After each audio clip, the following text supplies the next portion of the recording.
I promise you, I am not Dr. Doolittle. This cat had no interest in me until I got a pet chicken.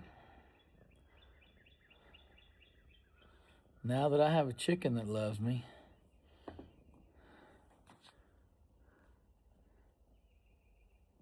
she's over there. She won't come over around this cat.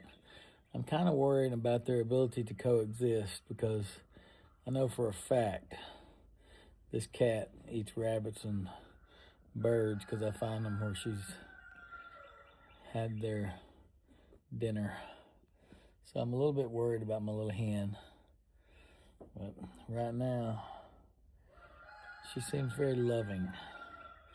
So I'm gonna let her slide. Here comes my little hen. Leave my coffee alone.